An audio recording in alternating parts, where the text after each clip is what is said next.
Okay guys, I have a different setup here, so I don't know if I'll put up both videos. Might be kind of a waste of time, but I think this might give you just a different view, make it a little easier. As I said, I tried to please. I mean, I'm doing this all for fun, and you guys leave comments. I appreciate any comments you leave me. I got one thumbs down on one of those videos. Sorry, I'm sorry you didn't like it. The whole idea was to make it, enjoyable. So again, we're going to do an idea of what it's like driving in this car, just from a bird's eye view. It looks like this direction is going to look good, so we're going to see how it go. Remember, most of the time I drive, if I haven't put the other video up, it's going to be kind of superfluous. I'm going to be saying the same general stuff. I use my cruise control almost all the time. In fact, I'm setting it right now to 35. Actually, I'm lying. I'm setting it to 37 because I'm a creep. I like to get the extra speed.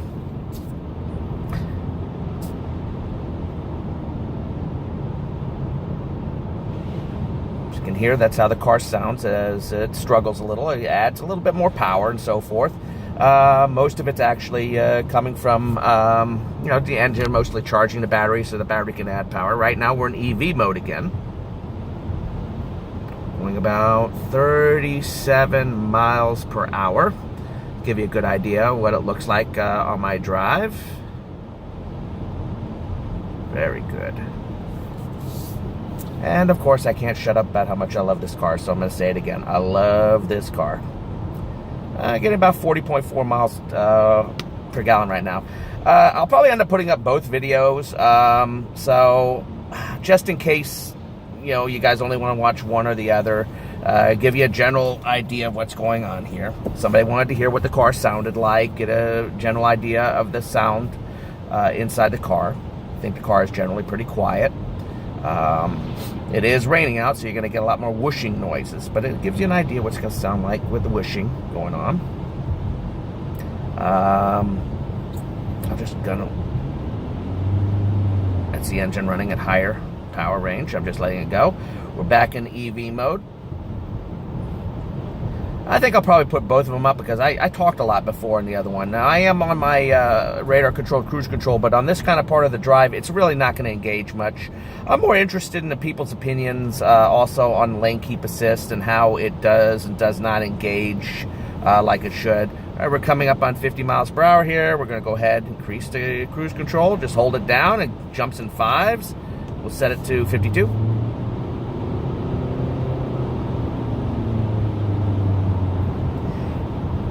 Now, you heard how the engine really burst in power.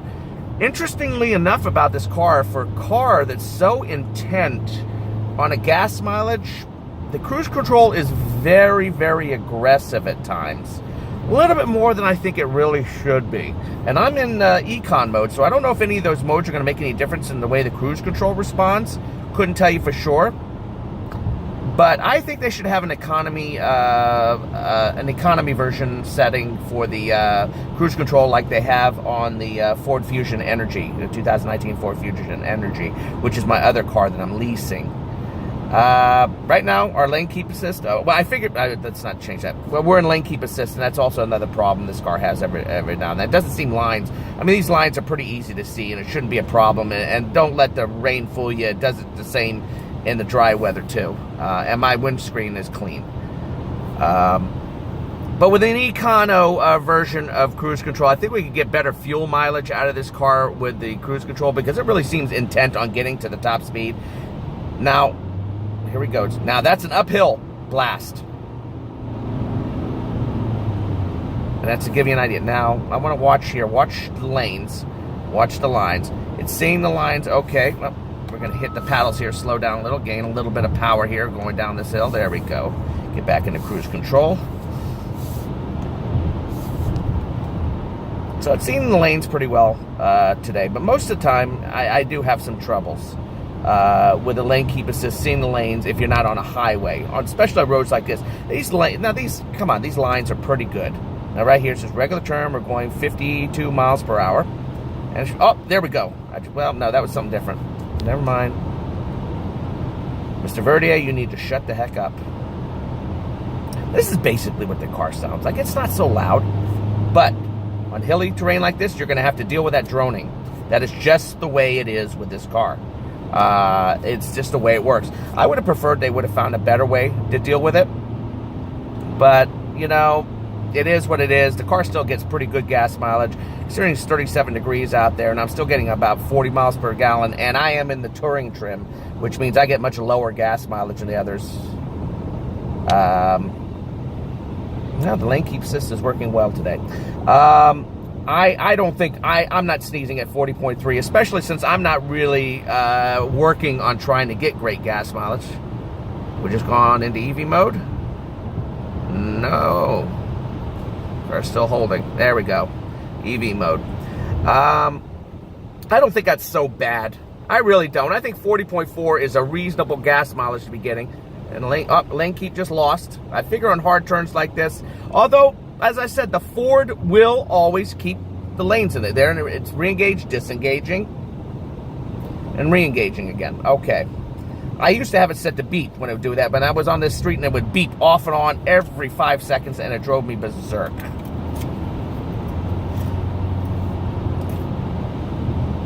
This is basically what it's going to sound like, especially on hilly terrain. It can be annoying to some people. Most people, I mean, I don't know most people, but I play my radio, so I never notice it. I love the steering. This car is just a lot of fun to be in. It really is. It's a lot of fun to be in. You can diss it however you want.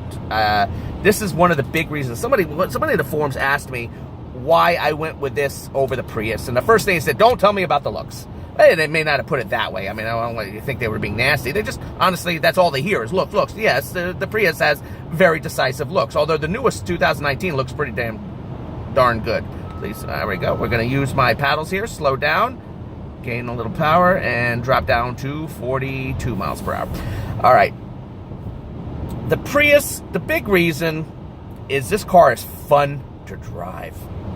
It is fun. It steers fun. The Prius, I think the Prius overall gets better gas mileage. I mean, you know, during the winter when it was very cold, the lowest I ever got on my old 2004 Prius was 43 miles to the gallon. I mean, that's pretty darn good in a winter for a 15-year-old car. I mean, come on, guys, that's actually pretty darn good. And on this route, I would get on average 50 to 51 miles to the gallon on an old car like that. Now, again, I'm basing this versus the touring model. And the touring model, it has lower gas mileage expectations because of the weight. And the fact it's got bigger wheels. Although I would trade for smaller wheels probably to get the better gas mileage. Although I'd like to see how much of a difference it actually makes. I'm sure it does. But the difference with the Prius, the interior of this car is a little bit more conventional. And yes, I'm almost 50 years old, so I guess I'm getting a little old. You know, there's something else I wanted to notice real quick. The lane keep assist seems to work better on this road when it's wet than when it's dry. And that's something very interesting to notice. In this area right here, which should be perfect, the lane keep assist would not see the lines, not see the lines, see the lines. But right now it's pretty, no problem. Not having any trouble. I'm sorry, I keep droning on in the wrong direction. I drove the Prius. I drove one of the newer Prius, and there we go. I just got that slipping feeling from the transmission. I drove that Prius, and I drove a 2018 Prius. I don't remember which one it was. It had the HUD. I love heads-up displays. Had auto cruise control and all that kind of stuff.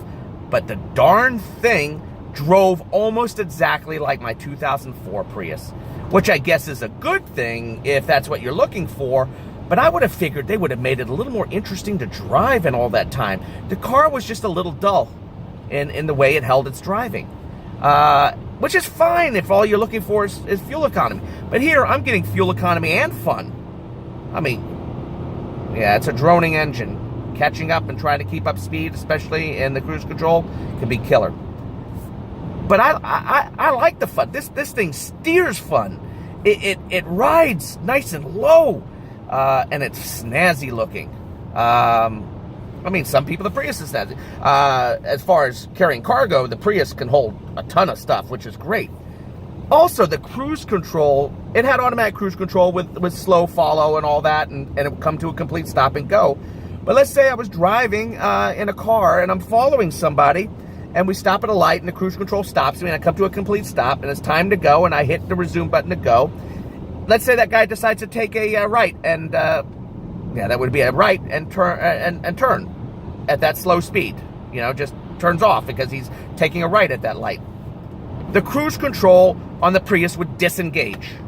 It would just freaking disengage, and I'd have to reset it. Why? What's the use of having automatic cruise control if it loses radar contact with somebody that just disengages at slow speed like that? That's stupid. It should stay on. That's one of the big reasons why I preferred it. And the interior looks were too spacey for me and so forth. Don't get me wrong, the Prius is a nice car. It's got a lot of great stuff, and I love Priuses. I'm a big purveyor of the Prius. Awesome car. But this car blew me away. It blew me away. As I said in the last one, I have had some problems with what I feel like a slipping feeling in what feels like a transmission when it engages into EV mode from standard mode. It does this occasionally. It's done it a couple of times since we've been driving. I don't know if this is a normal aspect. Again, I'm working with the people in the forums. We're trying to figure it out. None of them have noticed this, which it doesn't make me feel so good. But, you know, hopefully I'm going to be getting with somebody eventually, and I'll be able to drive. If anyone in Maine wants to, you know, loan me their car, I mean, obviously they'd be in the car with me. I just want to take a nice 15, 20-minute drive and see how it goes. Then, you know, that would be awesome. But I just wanted to get you a different view of the drive and, you know, answer some questions.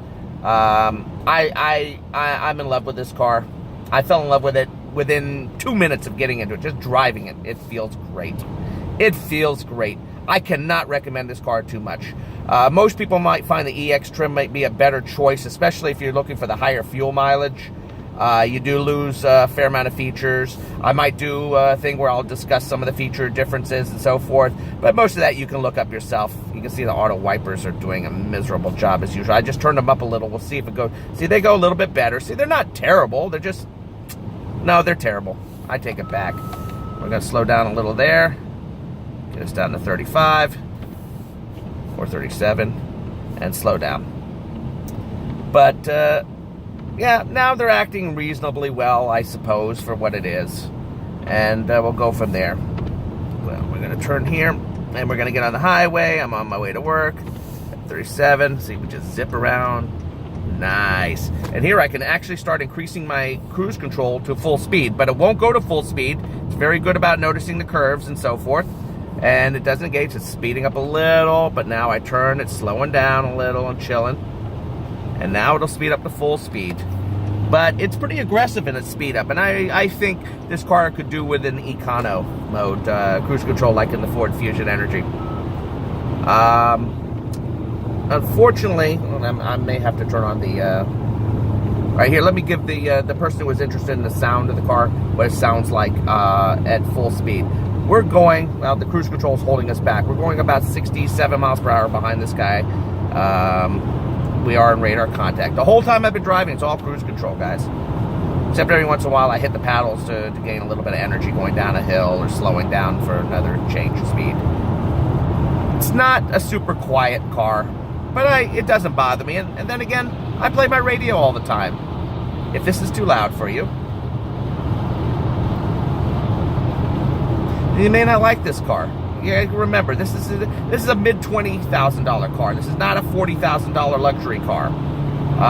This is closer to a electrified or a hybridized Civic with fancy schmancy stuff on it. There, we lost radar contact with the guy in front of us. This car drives great. This car drives absolutely fantastic. I might do, well, somebody's already done a nice video on what it looks like with the cruise control engaging and driving and cruise control in traffic. So I see no reason for that unless somebody wants me to do a video of me driving in traffic with the camera set up this way. But, you know, this is another huge, long video. Way too long. I'm sorry. I just ramble and ramble. I think it's a great car. I hope this helps the person who wanted to get an idea what the sound was like in the car. I don't think the sound's so bad. It can be relatively loud. Just keep in mind, they are using energy saver type tires, and this is not a luxury car. It's comfortable. It's good. I love it. I recommend it to everybody. And the windshield wipers are actually running reasonably well today. That's pretty shocking. Usually they're going 8 crap by now, but all right, well, I'm going to sign off on this. I do apologize for these ultra-long videos. I hope some of you guys find my rantings and discussions interesting as an idea. I'm kind of limited in how well I can film with this. This little thing was mainly made to... Yeah, I wanted to stick it to the windshield so I could use my phone for Android Auto in my old Prius because it didn't have a proper Android Auto head unit at the time, but... So I'm very limited how I can use this thing and where I can stick it, so my angles are kind of limited. I hope you enjoyed this video. I hope it helped you guys. You guys, any comments, anything you need, I'm more than happy to try to answer any questions I learn. Just remember, the Insight forums are a fantastic place to get your information. Just search for them on the internet, 2019 Honda Insight forums or so forth, and you can find them. They know a lot more than me, and they can answer any questions that I can't answer. Yeah, I love it, and I'm going to sign off. This is Verdier signing off. Take care.